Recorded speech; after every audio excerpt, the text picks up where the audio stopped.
Okay. Hi. Good evening. So basically tonight we're mostly going to talk about one word. It's in connection with other words, but we're going to mostly focus on one word. And the truth is, 2.5 years ago, I did another class where I focused on the same word because I like the word, but it's going to be different. If anyone does remember from when I did it last time, it is going to be different. And the verse will all of this. Oh, thank you. We were just talking about 2 minutes ago, and I forgot already. We do want to dedicate this evening's shiur, our class, for refuah shlema for David Dov Ben Tova, and please God, there should be a refuah shlema, quickly, speedily, and hopefully our learning will be a zchut for that. I apologize. Let's go back to the verse, which is here in this week Parsha Shmini, it's in chapter 10, verse 16. And the verse goes like this. Ve'et seir hachatat. And concerning the seir, the goat, which was being brought for a sin offering, a chatat. So concerning that, it says, DARASH, Moshe Rabbeinu, that Moshe. Moshe, DARASH. And so the translation in front of us says diligently inquired, but it means literally he sought out and he sought out. Lidrosh, the word means to search for something. And it in rabbinic circles, it's a very popular term because most rabbis, give drashot. A drasha is an attempt to seek out, to discover a hidden meaning in something. So here is Moshe Rabbeinu using that word concerning himself. And it says double, darash. He does both. And then at the end of that, after he did this inquiry into the situation, the verse concludes, Vayiksof al-Alazav ve'itama. He was angry at the two remaining sons of Aharon because they didn't do as Jewish law had demanded. But it's first of all, just on an educational level, it's beautiful that Moshe Rabbeinu probably thought what they were doing was wrong, but didn't say anything and didn't show any reaction until he had carefully looked into the issue. This is something that we have to be very, very careful about. We have to be very, very careful about that, especially for rabbis, but it's true for parents, it's true for teachers, it's true for so many of us. You shouldn't, when a serious question comes your way, you shouldn't just answer off the top of your head. You should, think about it for a while. I remember I knew a rabbi who I was present when a question was asked to him, and I knew he knew the answer. It was a relatively straightforward situation. And he said, that's a good question. I'm going to think about it. And so I said, why? What do you have to think about? As soon as the congregant, the person that was gone, I said, what do you have to think about? And so the rabbi said to me, first of all, I do like to check. And even though we both know what the answer should be, I don't want the person to feel that I didn't show serious concern for his question. People really appreciate it that you look it up and you call them back and get in touch with them. It makes them feel that their question was taken seriously. It sounds fabulous. I wish I could say I usually did that, but there are times when I really haven't. When I did know the answer on the spot, and I think this rabbi was really right. So before Moshe gets angry at his two nephews, he first thought very carefully about what the halacha should be, and then he saw what they did was wrong, and they should have known. because he had stated the halacha before. The halacha itself is quite complicated. Certain animals, should the Kohen eat a little bit, or should the entire animal be burnt? And so it's a little complicated, and we're going to see hints to the complication as we go along. But I want to start with Rashi, the most famous of our commentators, of course. And I just want to mention, this has nothing to do with what we're doing here tonight, but it just bothered me. Both of these translations were from the Sefaria website. The first translation, Sefaria uses the JPS translation, and I don't know who Sefaria uses for their translation for Rashi. But if you notice, in the JPS, Moshe diligently inquires with an I at the beginning. And in the Rashi, when they're quoting that part of the verse, it says diligently inquired, which of course got me scurrying around to find out what's the difference between inquire and enquire. And I really thought that I was going to find that the Americans say inquire and the Brits say enquire. I was sure that's what was going to happen, but it wasn't. They're both legitimate words, and an enquiry with an E is a less formal attempt to find an answer than an inquiry. It's like when you form, like the Knesset forms a committee to look into something, it's a committee of inquiry, because the word with an I means, or it tends to mean, a more formal approach to finding an answer to a problem. Well, enquiry just means, to ask, to make some, to make some questions, look around a little bit. So anyways, that seems to be the difference, at least according to, dictionary.com. Okay. So the Rashi, forgetting about that little English, diligently inquired. So you notice in the translations, when the word gets doubled, both of these translations assume that's for emphasis. And we're going to see the rabbis don't like that so much. They're going to say if the Torah uses two words, it's because it's not just emphasizing it, that it's teaching us two ideas. So Rashi is the beginning and starts to talking about that. And it says the repetition of the word DARASH, implies that he made two inquiries. So it's not just emphasis. It means he looked into two separate issues. Issue number one, why was the goat for Rosh Chodesh? This all happened on Rosh Chodesh Nisan in the second year in the desert. So the goat for the new moon was being burnt. Okay. And why have these other goats are going to be partially eaten? Now, both of the goats, whether it's for Rosh Chodesh, the special community offering, or whether it is the goat for someone who just brought it on their own, they're both sin offerings. So Moshe really thought that they should have known what the halacha is, and how come the halacha is different for the Rosh Chodesh for offering, which is a sin offering, and the private personal sin offering. How come the halacha is different? And we don't eat communal offerings for sin. That's what we end up saying. And we do eat personal offerings, at least the Kohen does. Here we go. So he was angry with Elazar and Itamar, Aaron's remaining sons. And that's okay. And then it goes on. So it says, and so some goats are eaten and some goats are not. And there are different laws, and each one deserved its own inquiry, if you will. Okay. Rav Steinsaltz, talking about the same issue, what's going on in our verse. In a few minutes, we're going to totally leave our verse and talk about the term DARASH on its own.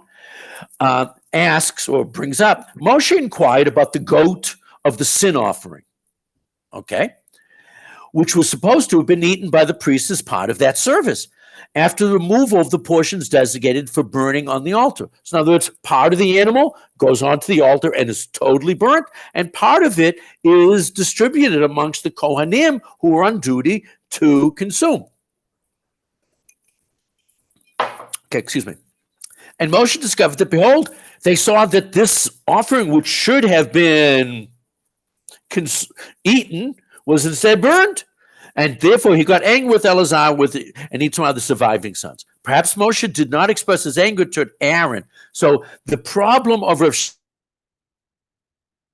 Steinsaltz in the verse is, how come his sons? Why didn't he go to their boss, who is their father, the Kohen Gadol, Aaron, his brother? Because he held Aaron's sons responsible, since they were performing that part of the service. Therefore, Moshe addressed Eleazar and Itamar and told them how angry he was. Okay, I want to skip the Torah to me. We're going to come back to it in about 5 minutes. I want to go to the Mei Shiloach. Now, the Mei Shiloach is the Ishbitzer Rebbe. The Ishbitzer Rebbe lived toward the end of the 19th century, and he was, a very famous Hasidic Rebbe that I must be honest, people didn't really study that much. When I was a kid in yeshiva, a young man, ages 18 to 25, you rarely heard in yeshiva, you would hear other Hasidic sources and scholars, but you rarely heard of the Ishbitzer. The person who made the Ishbitzer famous again was Shlomo Carlebach, believe it or not. He used to quote from his material with some regularity, and it was only after Reb Shlomo was using his material quite often that new editions and eventually translations of the Mei Shiloach came out. I'm not sure if the entire work has been translated even now. Okay, but he's talking about this issue. And for the sin offering, Moshe diligently inquired. Okay, why did he make two inquiries? He's back to the same problem. How come we have the word DARASH? Why are there two inquiries? He agrees with Rashi that it means two inquiries. This is as it says, and Moshe diligently inquired, and he answered Moshe, and God answers. And even if you have inquired all that you need to, still you are not to be lenient with the sacrifices for all generations. So you look deeply into these things, but you have to make sure the halacha, the law, is clearly stated forever, so everybody knows. This is why this passage follows the incident of the death of the sons of Aaron.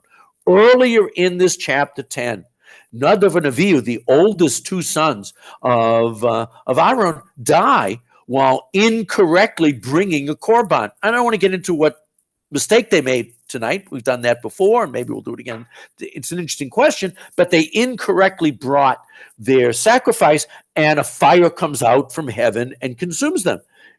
And it's a big warning to Kohanim that you have to follow the letter of the law. And here's Moshe continuing on that idea.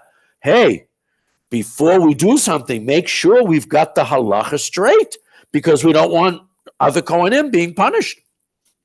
Okay? This is why this passage follows the incident that I just read that. For one and another. From this we learn the stringency of the sacrifices for all generations. And the Gemara goes on to say that to be a Kohen meant you have to be very, very punctilious in your behavior toward mitzvot. You got to be really, do exactly what the law demands. Otherwise, you can ruin the efficacy of the sacrifice, of the offering, and theoretically, you personally could be punished.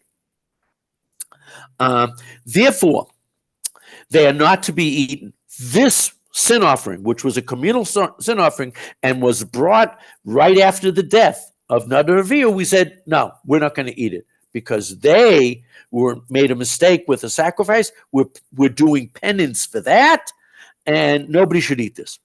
After the great tragedy they had undergone with the death of Nadav and Avihu, they merited greater boundaries to separate themselves with the following mitzvot of forbidden foods. And that's what's going to happen going on into the next chapter of our Torah reading. We're going to have all the laws of which animals are kosher and which animals are forbidden to be eaten. So we're, after the mistake and punishment of Nadav and Avihu, we are making special investigations. We're making special questions into everything. And we do want to make sure we stay separate from from things which are inappropriate, from behavior patterns or mitzvot performances that aren't carried out to the letter of the law. Okay, so that's the major issue that is being discussed, and why Moshe was so, so careful, inquired after inquiring. Okay. But I'm interested in the word Dalid Resh Shin. This word, which gets repeated in Averos, not only gets repeated in Averos, but if you go up above the Meshloach for 1 second, you see the Torah Tamima, who is Rabbi Baruch Halevi Epstein, and he is the uncle of Rav Bar Ilan, here in Eretz Yisrael. So the Torah Tamima says, these words are the halfway point of words. The first DARASH finishes the first half of the words in the Torah, and the next word next to it, DARASH, is the first word in the second half of the Torah. Okay. One refers to the first half. When we look back to what we've covered, we should be doresh. We should be investigating. We should be asking questions. We don't leave those stories that are behind us. And for the new material, which is coming up, when you hear something new, your first reaction should also be Dalid Resh Shin, inquiry. You should be asking. You should be investigating all the time. Now, again, this is a word that rabbis like, because a lot of the work that rabbis done is based on midrash. Midrash is a book, which is a number of books, many books, that are about making inquiries into the text. And generally speaking, most midrashim in Jewish tradition are based upon anomalies in the text. The inquiry, the investigation is based on, why was that word used? Why was that word missing a vav? Why is this word spelled incorrectly? Why is that letter big? Why is that letter small? And in our case, the big deal is, why is this word repeated? And therefore, we have to make an investigation, drisha. And of course, in Hebrew, rabbinic sermons are called drashot. Okay. Having said that, I now have a quote from Rabbi Michael Sief. I have to be honest, I don't know who he is, but I saw this article online when I was looking around on this verse, and I liked what he said, and so I thank him. I thank this anonymous rabbi out there somewhere. So Rabbi Sief said, the sages who we credit with having put the Torah together were called the Sofrim. And it's interesting, these rabbis were active in the time of the men of the Great Assembly, Anshe Knesset HaGedolah.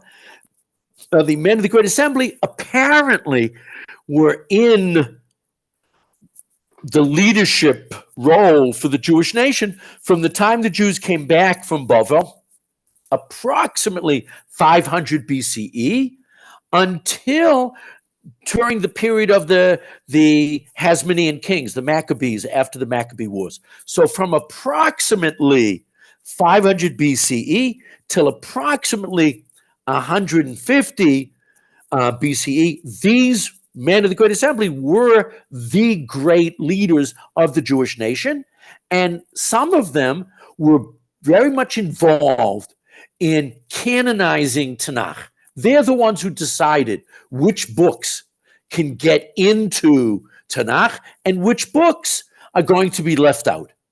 And there are a lot of books that have been left out. And some of the books that our rabbis decided to leave out happen to appear in some versions of the New Testament. Some Protestant sects have the book of Hebrews, which was written by us, the book of Maccabees, which was written by us, and they appeared initially in Hebrew.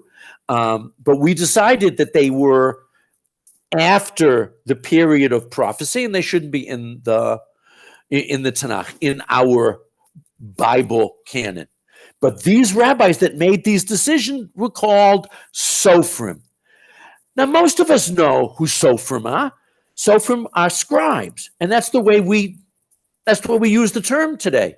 But Rabbi Siv correctly points out that the term Sofrim really means counters. They counted to make sure that the text was correct. They counted letters. They counted verses. They counted words.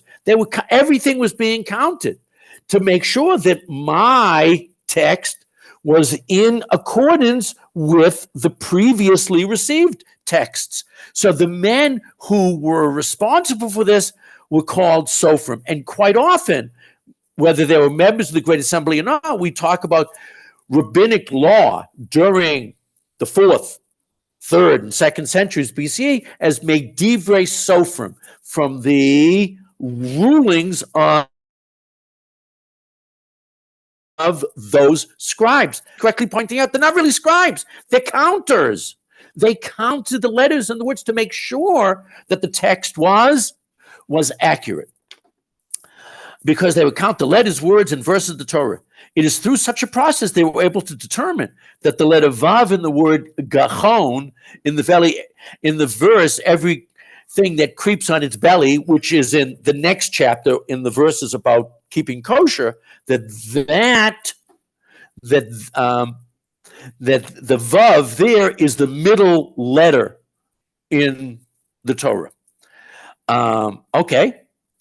It's the halfway point for letters in the entire Torah. Now I'm in the middle of the 6th line.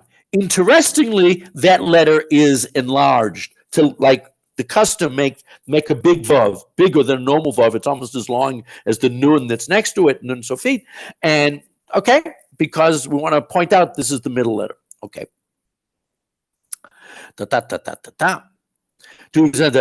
Sofrim also determined the word darash, investigating thoroughly the middle words of the Torah, and that's as far as we're going to go in the Meshiloach. I'm not so interested in the verses, but in other words, like we just said, the first darash is the last word of the first half of the Torah, and the second darash is the first word. Again, they were counting everything, letters, verses, and words, because they wanted to keep their texts accurate.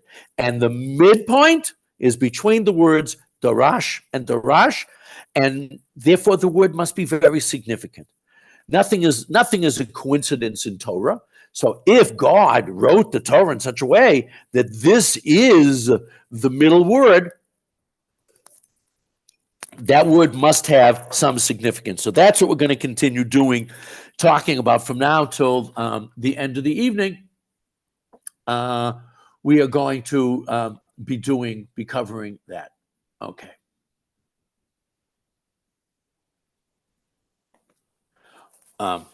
Okay. So we're going to take a look at a Malbim. Now, Reb Meir Leibish ben Yechiel Michal was, again, a famous rabbi in the middle of the 1800s, in the 19th century, and he was very big on an idea that you've heard me mention in this class before, and that is that the biblical Hebrew, not modern Hebrew, biblical Hebrew has no such things as synonyms. Every word has its own nuance. And therefore, the prophets and Moshe and God could pick the exact word to express what they had in mind. So the Malbim was concerned about a verse in the book of Ezekiel, because there it says that there is ein doresh ve'ein mivakesh. There is no one searching for it, and there is no one mivakesh asking about it. Yeshli bakasha, I have a request, right? So what's the difference between, in this sentence, what's the difference between mivakesh, I want to find it, and I need doresh, I'm searching for it? Aren't they basically the same idea? One might think so, but the Malbim wants to have us understand what the difference is. And this is going to lead us along in a lot of our inquiries between now and when we end. And he says, the search of one who has lost something in order to find it.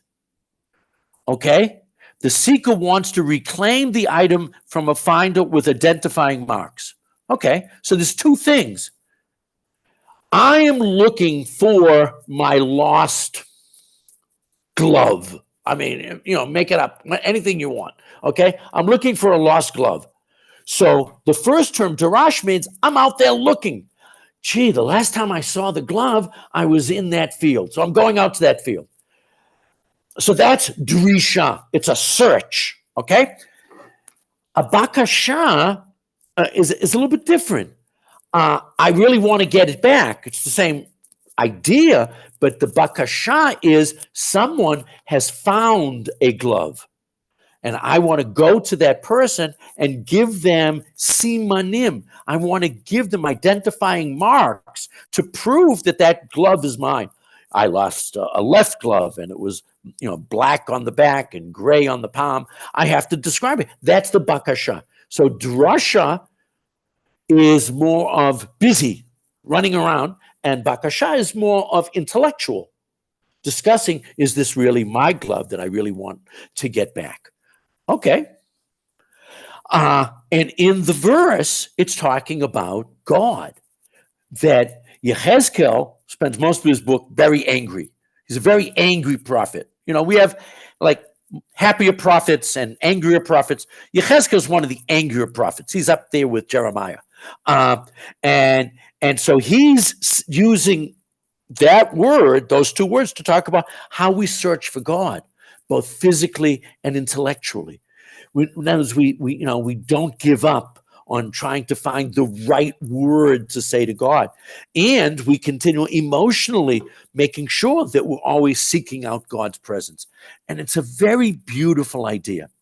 And the idea is, to me, is very, very beautiful. And I'm a little bit biased because the next paragraph, the bottom of the first page, the first thing that we mention in that paragraph, before we give three different interpretations of the verse, that's my verse. There's a minhag before you step back from Shmona Esrei. There's a minhag to recite a verse, mostly from Tehillim, but not always. A verse from Tanakh. It's always from Tanakh. A majority from Tehillim. To recite a verse that contains the letters of your name. So the verse for David is this verse that's here. In Hebrew, it's Dirshu Hashem V'uzu Bakshu Panav Tamid. Darash Bakesh. Okay, so here we're translating it. Again, this is the JPS translation. The first Darash is pursue. Darash, pursue the eternal and his strength. And then seek. Bakesh, seek his face always. Pursue and seek. So what's the difference? What's the difference? And here's three different opinions over what's the difference between a little bit different the Malbim, the Drisha and the Bakasha. So the first one comes from the Vilna Gaon. Of course, the Vilna Gaon is a famous Lithuanian scholar who died in Vilna in 1798. So the Vilna Gaon says Torah requires two items. By Torah here, he means Torah study.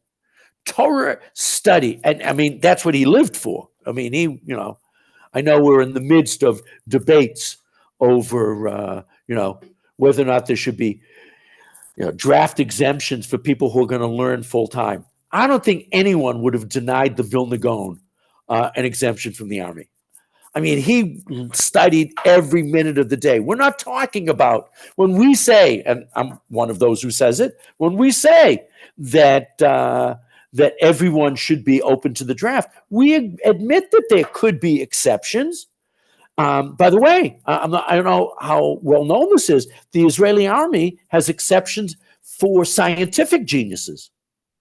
Every year there are certain great students who they want going immediately to Weizmann Institute or to the Technion and not going straight into the army because they showed some genius.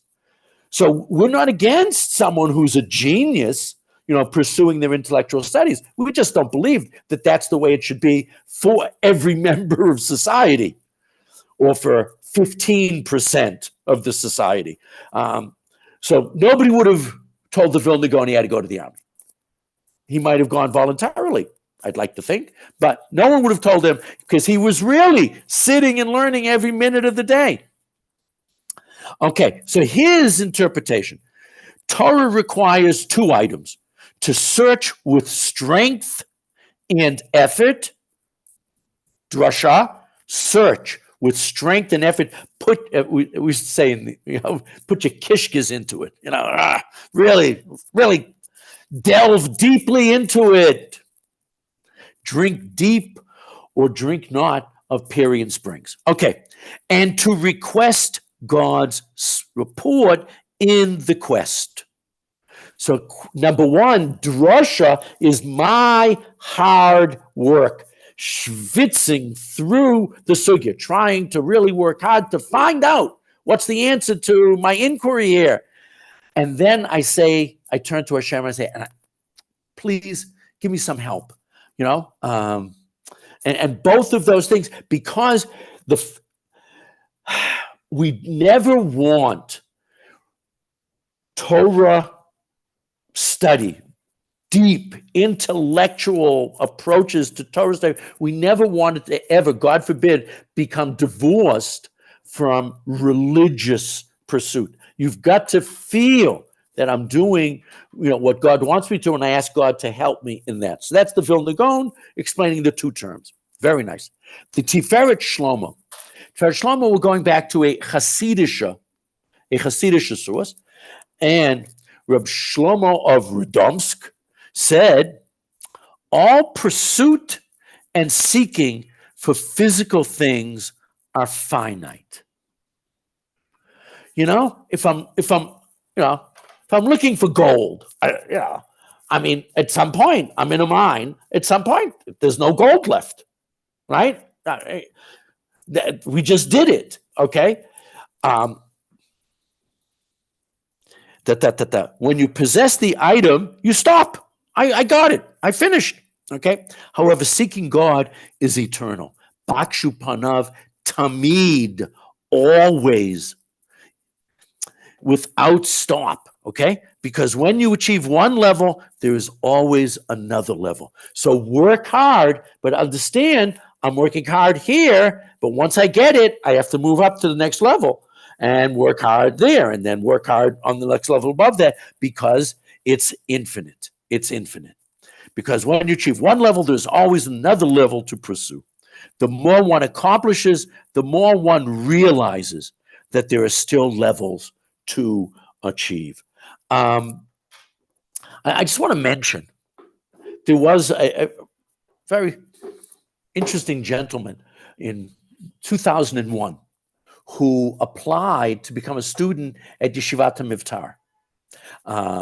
When I was at that point the administrator of the yeshiva in Efrat, and I have no I have no skills at organization, so why they made me okay. But for a couple of years, I was actually the administrator. And so I interviewed someone, and I was actually leaving. I was going to the States for a couple of years. I went to the States for 4 years. I got a 4-year contract to be in Stamford, Connecticut, but I ended up staying 16. But okay, that wasn't the plan. But I wasn't going to be there next year, but still, I was handling the applications. And he talked about it, and he sends me his application is a book. It was 150 pages long.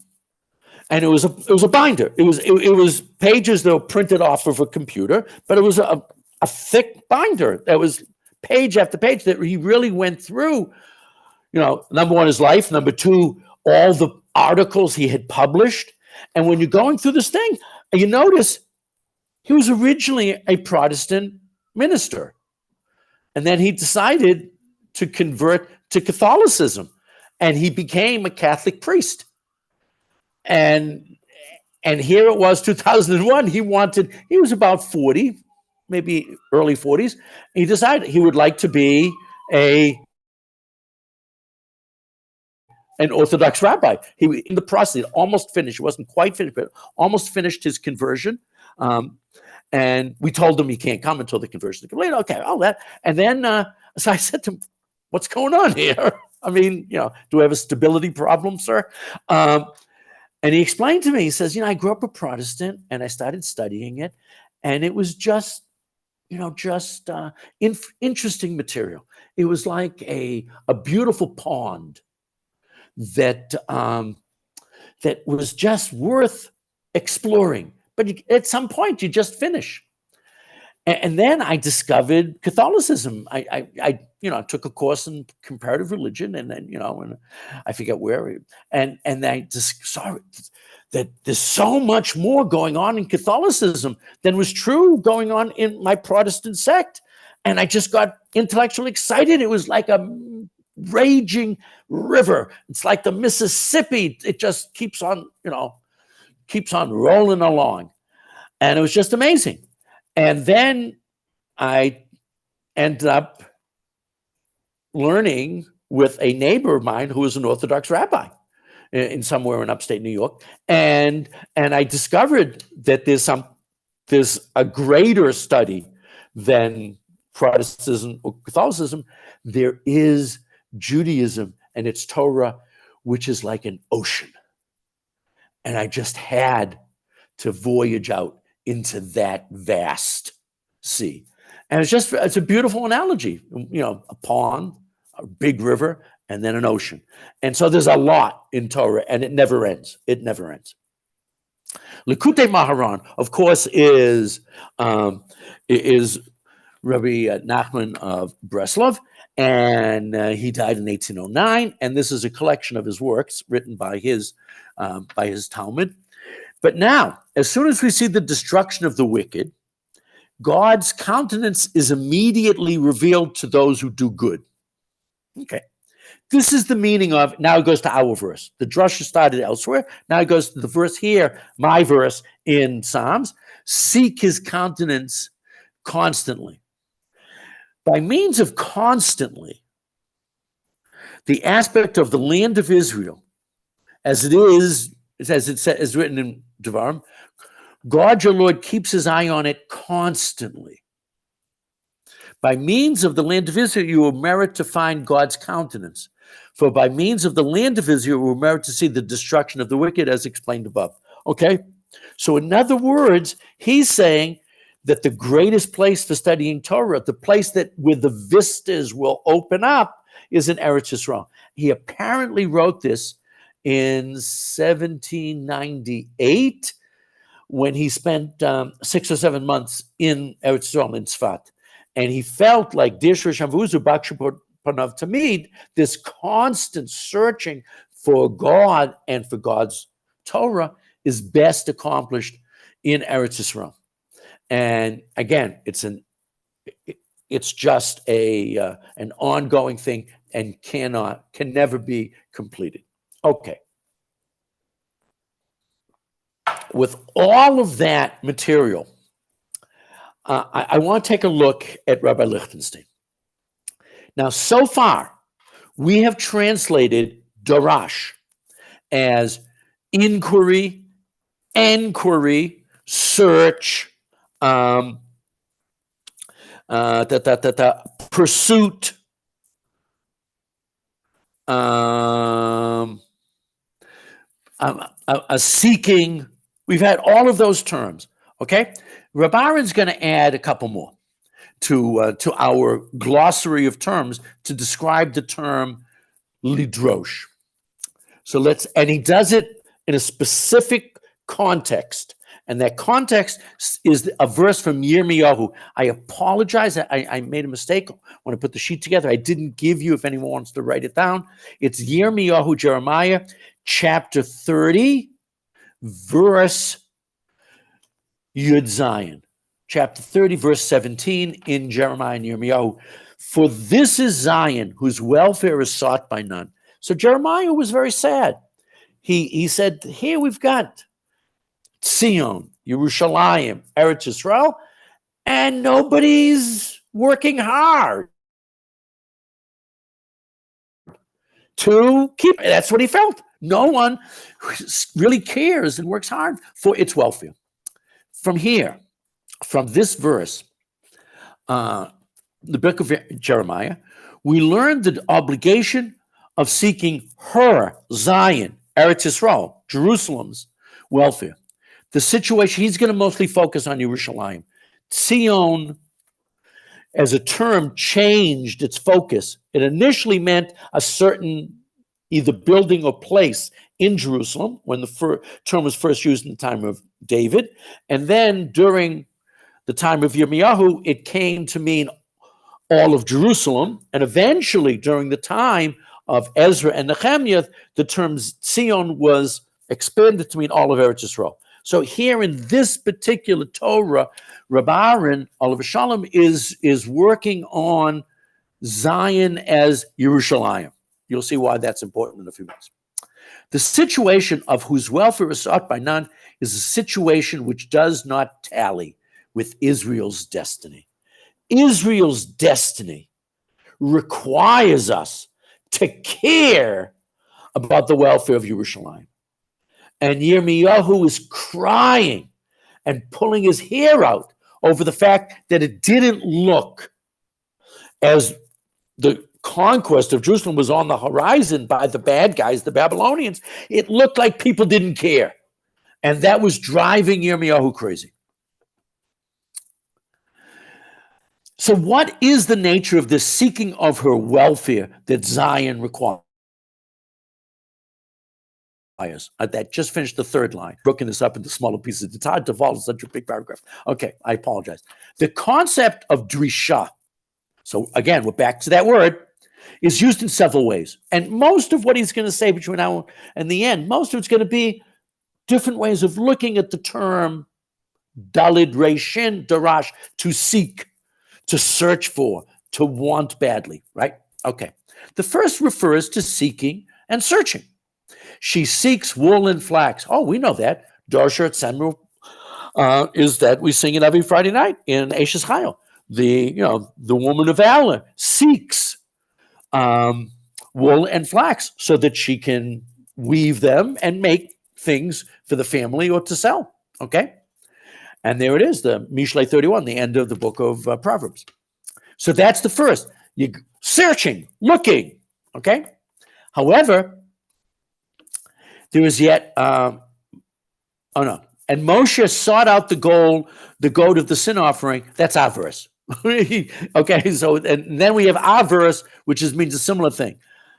A second meaning is that of clarification. So it can mean you're really looking for something, like something physical, like the wool and the flax, or something spiritual, like the answer to a Torah question, okay? But it also can mean not a search, but a clarification. I have the information, but I want to distill it to the perfectly correct answer. That's also lidrosh. That's a drasha of a rabbi often.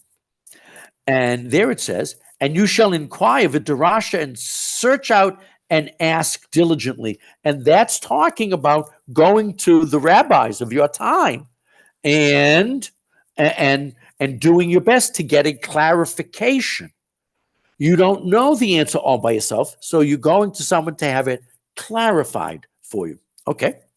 However, so that's mostly, it's physical, intellectual, but it's a search. However, there's yet another important meaning of the word darisha. Beyond all practical aspects of seeking, clarification, and demanding, there is the aspect of hoping.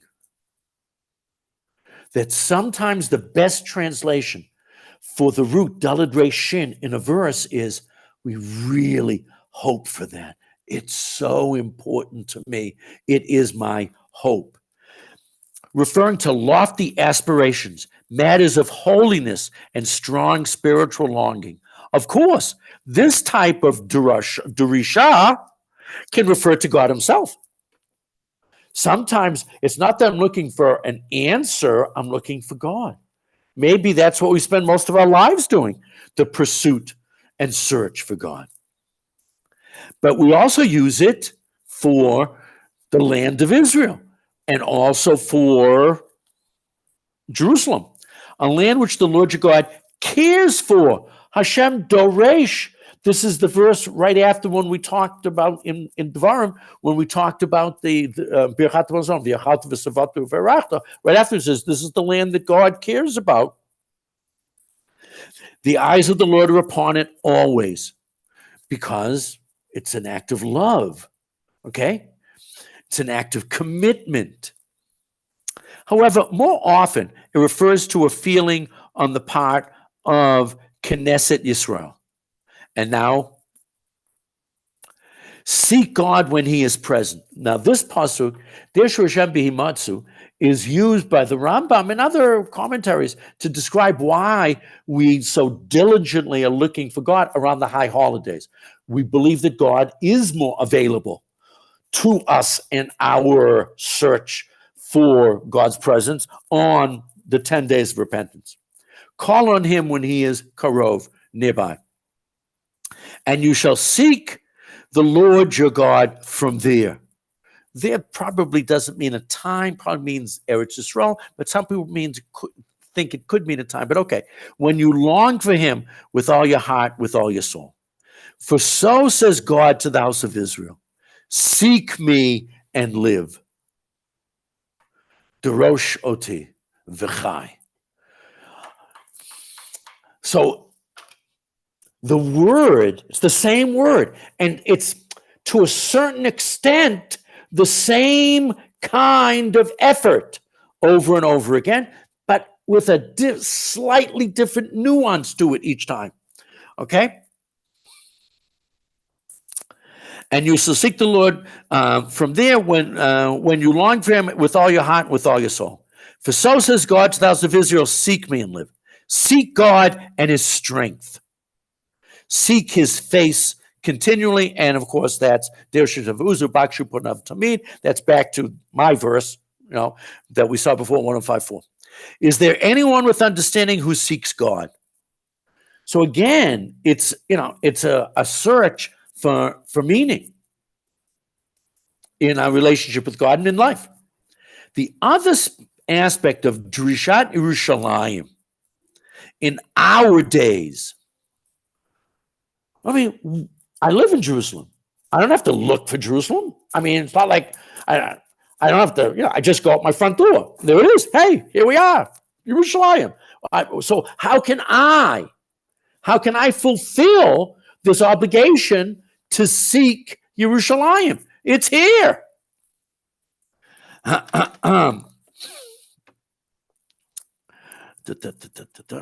Wait a second. The other in our days is that of seeking God when he is present. Seeking God not only as an address for our prayers and for the fulfillment of our aspirations, but also out of love and awe. My search for God is an act of love. Out of recognition that he is the all-good, the source of all existence, out of our longing for truth and for loving kindness.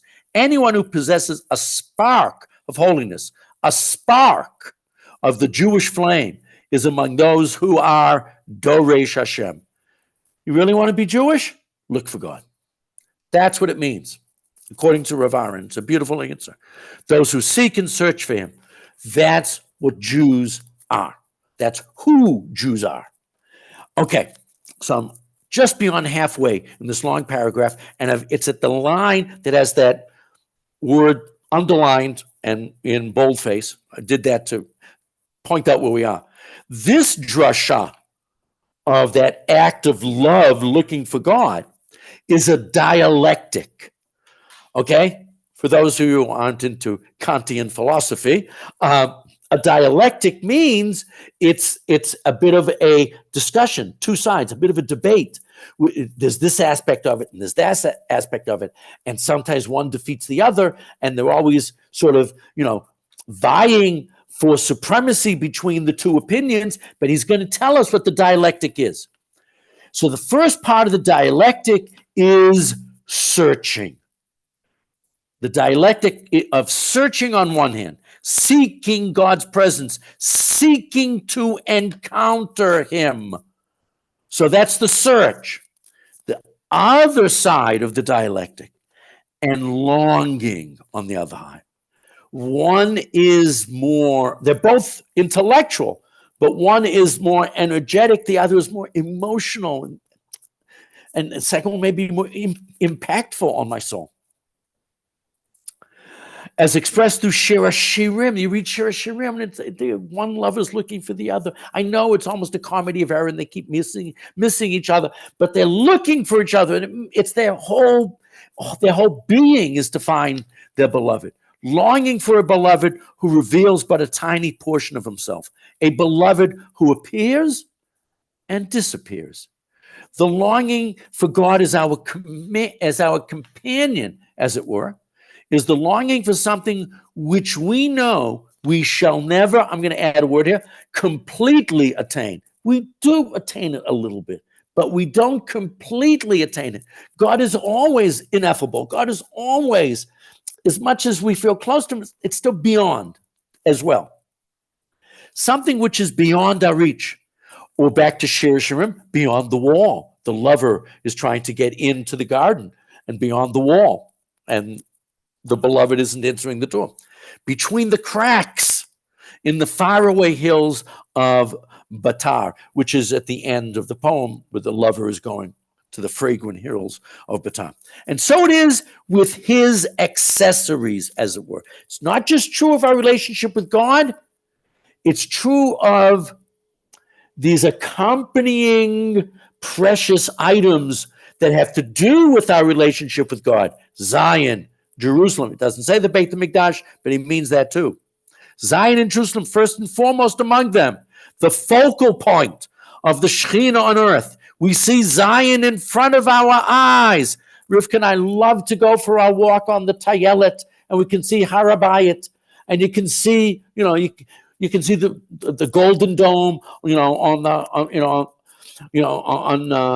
HaBayit, but we can also see the white domes in the Jewish Quarter, and you can just see it and just look at it. We see Zion in front of our eyes, count her towers, admire her strength, take pride in her physical and spiritual and beauty. Yet at the same time, one tefach is revealed and two tefachim remain hidden. We see, but we don't see all of it. We know something's missing. What's missing? On one hand, there's a need for attention. We love Jerusalem. It's always on our mind. It's always in our hearts.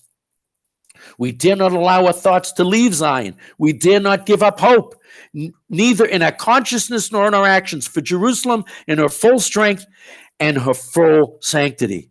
We dare not reach a situation of her welfare is sought by none. We have to make sure that there are always those of us who part of our religious effort, if not the major part, but at least part of our religious effort is based on caring about Jerusalem. And what does that include? On the other hand, there's a physical demand from the nations of the world. Other people love Jerusalem. I mean, besides the fact it's been Ramadan and hundreds of thousands of Arabs have gone to Har HaBayit, Baruch Hashem, peacefully, by and large. And this, yesterday, Christians from out the world were packed into the old city for Easter Sunday. We have not given up, nor shall we in the future, even though we are not tearing down the mosque. We are not tearing down the Church of the Holy Sepulchre. We're sharing it. We have to care about the rest of the world in our present situation. We do. On the other hand, there's a practical demand from the nations of the world. We have not given up, or shall we in the future. We believe something's coming. We will not come to terms with the situation. We're not going to become complacent. We do not accept that the nations take it for granted that there is a mosque there and not a Beit HaMikdash. And a further demand from God, Zion will be redeemed by Mishpat. Tzion b'mishpat tipodeh. You promised, and now we ask, Matai timloch b'tzion. When, oh God, will you truly rule in Jerusalem? When will we see your awesome presence there? Bikarov, biyamenu, speedily in our days. La'olam ve'ed tishkon, and it will be established forever. After the three dots, 5 lines up from the bottom. It is important that we know how to appreciate the privilege of walking in the streets of Jerusalem. Don't take what we have for granted. Don't take the fact that Jerusalem has hundreds of thousands of Jews, minyanim around the clock. It's just a beautiful city filled with wonderful, wonderful things. Don't take this for granted. Appreciate this. Love it. The dream held there by many generations has come true. The dream of hundreds and thousands of years. But at the same time, we must appreciate Jerusalem not just as a capital, which is flourishing economically, aesthetically, and politically, but also as appearing and disappearing over the mountains of Betar. But it's also a chimera. It's also like a mirage, because we have it, but we don't totally have it. We should see not only the glory that exists, but also that glory that was prophesied. We have to look at Yerushalayim and embrace what we have while never losing lidrosh, the search, the effort to get Yerushalayim haBenuya, the totally re-established Jerusalem with the Beit HaMikdash, without a mosque, without churches. Put them somewhere else, okay? But we have to appreciate what we have while simultaneously never losing that zeal that is included in seeking Jerusalem.